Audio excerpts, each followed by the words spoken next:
My first review on this channel is going to be Across the Universe by Beth Revis. Now, I am extremely nervous about doing this review as I am a much better writer than I am a speaker, and in my opinion I'm not that much of a writer either, so we'll just see how this goes. This story centres around two main characters, Amy and Elder. Now, Amy is going to be frozen cargo along with her mother, a scientist, and her father, a military expert, and they are bound on the new ship Godspeed to land on a new planet in 300 years' time. But 250 years into the 300, she is awoken from her frozen state, and the first thing that she sees is Elder. Everyone thinks that it's a machine malfunction until they find out that other people are being unfrozen as well. It turns out to be more of a murder case. Elder and Amy try their best to find out who is actually murdering these Frozens, as they like to be called.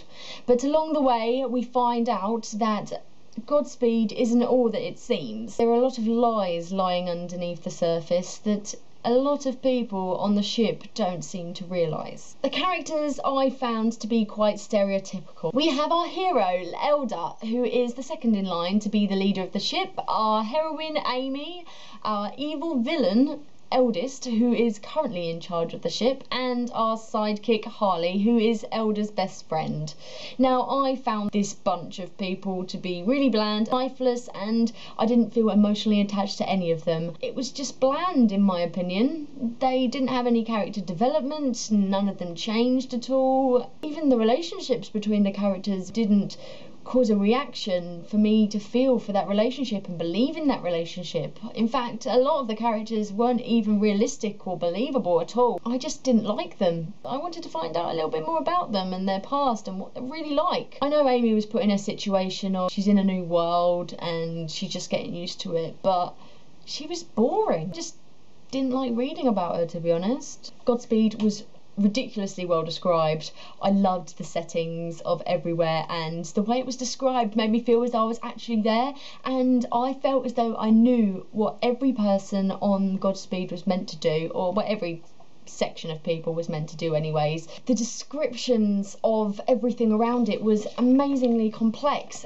but yet quite simple at the same time. I was more interested in finding out more about the ship than I was about the characters, just wanting to know whether there were any different levels or different sections of the ship that hadn't been seen yet. I most definitely could imagine everything that went on in that ship. If more time was spent on the characters than on the scenery, then perhaps it would have been a little bit better, but I think equal amounts is always good. I recently read A Long Long Sleep, which is another book about someone being frozen in time, and I didn't know what to expect with this book because the last book was quite haunting, and this book was totally the opposite. It was full of action and adventure, and the story was interesting and original. It was alright. The plot twists were quite predictable, to be honest, and that was quite a disappointing factor about this book. I thought that this could have been more of a murder mystery than it was. They set out to find out who the murderer of the Frozens was, but they didn't really have many suspects to choose from. Out of those suspects, I found it quite obvious who it was actually going to be, and I was actually right in who I thought. The red herring in this book was actually the most predictable aspect of it. It was just so obvious that the red herring wasn't actually a red herring at all, and that they didn't actually do it in the first place. In a way, that spoiled it for me because there was just no tension at all. There was no wondering who actually murdered the Frozens.